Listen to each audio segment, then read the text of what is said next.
নমস্কাৰ, মুন্নাৰ কিচেনৰ ব্লগলৈ সকলোকে স্বাগতম জনাইছোঁ। আশা কৰিছোঁ আপোনালোক সকলো কুশলে আছে। আজি মই লৈ আহিছোঁ নিৰামিষ মাছৰ ৰেচিপি এটা। আপোনালোকে হয়তো ভাবিছে যে নিৰামিষ আকৌ মাছ কেনেকৈ হ'ব পাৰে। হয়, ঠিকেই শুনিছে। মই আজি লৈ আহিছোঁ নিৰামিষ মাছৰ ৰেচিপি। এইটো আপোনালোকে নিৰামিষৰ দিনত নাইবা যদি মাছ মাংস নাখায় তেনেহ'লে খাব পাৰিব। এইটো খাবলৈ বহুত বেছি ধুনীয়া হয়। ভিডিঅ'টো আপোনালোকে আৰম্ভণিৰ পৰা শেষলৈকে চাব। ভিডিঅ'টো ভাল পায় তেনেহ'লে লাইক কৰিব, কমেণ্ট কৰিব, শ্বেয়াৰ কৰিব আৰু যদি চেনেলটো নতুনকৈ আহিছে চেনেলটোৰ পৰা ছাবস্ক্ৰাইব কৰি দিব। ব'লক তেন্তে ভিডিঅ'টো আৰম্ভ কৰোঁ। নিৰামিষৰ মাছটো বনাবৰ কাৰণে ইয়াতে বন্ধাকবি এফাল সৰু সৰুকৈ কাটি লোৱা হৈছে আৰু 4টা আলু বাকলি গুচাই ধুই পেলাই ফালি লোৱা হৈছে। আনপিনে কেৰাহী এখনত পানীখিনি গৰম হোৱাৰ পাছত তাত কাটি লোৱা বন্ধাকবিখিনিও দিয়া হৈছে। এইখিনি অকণমান সময় ভালদৰে সিজাই ল'ম। প্ৰায় 5-10 মিনিটমান সময় সিজালে হৈ যাব। তাৰপিছত এই আলুখিনিও মই সিদ্ধ কৰি পেলাই লৈ ল'লোঁ কুকাৰতে আৰু এয়া মই ঢাকনিখন গুচাই চাইছোঁ আৰু এয়া বন্ধাকবিখিনি প্ৰায় সিজিয়ে গৈছে। একেবাৰে গলাই দিবলৈ নালাগে। তাৰপাছত এখন ফুটাই থকা চালনীত এইখিনি এয়া ঢালি দিছোঁ আৰু এইটো বনাই আছে মোৰ মায়ে আৰু এই ৰেচিপিটো মায়ে আচলতে প্ৰায়ে বনাই থাকে আৰু খাবলৈ বহুত বেছি ভাল হয়। সেইকাৰণে ভাবিলোঁ এইটো আপোনালোকৰ লগতো শ্বেয়াৰ কৰোঁ। কেতিয়াবা আপোনালোকেও এনেকৈ বনাই খাব পাৰিব নিৰামিষৰ দিনটোত। আৰু দেখিছেনে বন্ধাকবিখিনি ঠাণ্ডা হোৱাৰ পাছত একেবাৰে পানীখিনি চেপি ল'ব লাগিব আৰু তাৰপিছত 2 চামুচ পিঠাগুড়ি আৰু 2 চামুচ বেচন দিব। আপোনালোকে পিঠাগুড়িৰ জেগাত ময়দাও দিব পাৰে।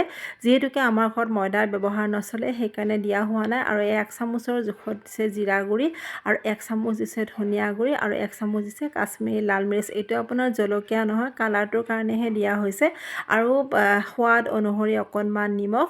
এই গোটেইখিনি এতিয়া খুব ভালদৰে পিটিকি ল'ব লাগিব। আলুখিনি আচলতে গৰমে গৰমে পিটিকি ল'লে বেছি ভাল হয়, নহ'লে আজিকালি নতুন আলুবিলাক সাধাৰণতে ঠাণ্ডা হোৱাৰ লগে লগে টান হৈ যায় বা গুটি গুটি হৈ যায় আৰু গৰমে গৰমে কৰিলে সাধাৰণতে খুব ধুনীয়া হৈ থাকে আৰু সেইখিনি ধুনীয়াকৈ হৈ গ'ল। তাৰপাছত কাঁহী এখনত এয়া মিঠাতেল অকণমান সানি লোৱা হৈছে আৰু হাততো এয়া মায়ে মিঠাতেল লগাই লগাই এটা এটা ডাঙৰ ডাঙৰ লাড়ু বনাই পেলাই এয়া মাছৰ আকৃতি দি আছে। দেখিছেনে কি ধুনীয়াকৈ ফুটা এটা কৰি দিছে।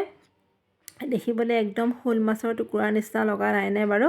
আৰু এয়া গোটেইখিনি এনেকৈ এতিয়া মাছৰ টুকুৰাকেইটা বনাই পেলাই গৈ আছে আৰু হাতত অকণমান অকণমান তেল লগাই ল'লে সাধাৰণতে আঠা আঠা লাগি নধৰে বা যিখন কাঁহীত থৈছে তাতেও অকণমান তেল সানি ল'ব লাগিব। আৰু এয়া দেখিছেনে একদম খুব সহজতে হৈ যায়। বহুত বেছি একো সামগ্ৰীও প্ৰয়োজন নহয়। একদম সহজতে হোৱা এই মাছৰ ৰেচিপিটো আপোনালোকেও বনাই চাব পাৰে। আনপিনে কেৰাহী এখনত অকণমান তেল দিয়া হৈছে আৰু তেলখিনি গৰম হোৱাৰ পাছত এটা এটাকৈ এয়া ভাজি আছে আৰু এইখিনি আচলতে গৰমে গৰমে খাবলৈও ভাল হয়। আপোনালোকে চাহৰ লগত নাইবা গৰম গৰম ভাতৰ লগতো খাব পাৰে। পকৰি হিচাপত চাহৰ লগতো পকৰি হিচাপত খাব পাৰে। এয়া এটা ফাল হৈ গ'ল, এতিয়া আন এটা ফাল আকৌ ওলোটা দিয়া হৈছে। কালাৰটো কিমান ধুনীয়া হৈছে দেখিবলৈ আৰু একদম মাছ ভাজি নিচিনা লগা নাইনে।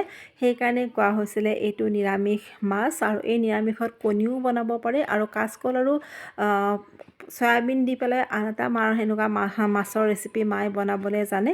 আৰু এতিয়া গোটেইখিনি 3 পিচ দি পেলাই ভাজি লোৱা হৈ গ'ল আৰু গোটেইখিনি এনেকৈ ভাজি লৈ লৈছোঁ আৰু চাওকচোন আপোনালোকে একদম দেখিলে বাৰু মাছ যেন নালাগেনে। খুব সহজ হয়। আপোনালোকে এনেকৈ আলহী আহিলে বনাই দিব পাৰিব বা সৰু ল'ৰা ছোৱালীবিলাকেও এনেকৈ খাবলৈ ভাল পাব যিহেতুকে কাঁইট নাই। আৰু এয়া অকণমান বাতি এটাত কাজু বাদাম কেইটামান তিয়াই ৰাখিছোঁ আৰু এটা বিলাহী, অকণমান আদা আৰু 2টা কেঁচা জলকীয়া লৈ লৈছোঁ। এইখিনি মিক্সাৰ গ্ৰাইণ্ডাৰত একেলগে মই মিহি পেষ্ট এটা কৰি পেলাই লৈ ল'ম। আনপিনে ৰৈ যোৱা তেলতে অকণমান পাঁচফোৰণ আৰু এটা তেজপাত দি দিয়া হৈছে। তাত অকণমান হালধি আৰু বিলাহীৰ সেই পেষ্টখিনিও দি পেলাই এতিয়া ভাজি আছে। এইখিনি অকণমান তেল ওলালৈকে ভাজি থকা হ'ব আৰু ইয়াত অকণমান জিৰা গুড়ি আৰু ধনিয়া গুড়ি দিছে। আপোনালোকে ইচ্ছা কৰিলে গৰম মছলা নাইবা জালুকৰ গুড়ি আৰু ৰঙা জলকীয়াৰ গুড়িও দিব পাৰে, যিহেতুকে আমি দিয়া নাই। আৰু এয়া এতিয়া দি দিয়া হৈছে কাজু বাদামৰ সেই পেষ্টখিনি। দেখিছেনে এইখিনি আকৌ ভালদৰে লৰাই থকা হ'ব আৰু একেবাৰে তেল বিৰিঙি উঠাৰ পাছত ইয়াত দিয়া হ'ব অলপমান পানী। এয়া লাহে লাহে উতলিবলৈ আৰম্ভ কৰিছে। এয়া দেখিছেনে আৰু একদম সহজতে হৈ যায়। বহুত বেছি সামগ্ৰী একো প্ৰয়োজনো নহয়।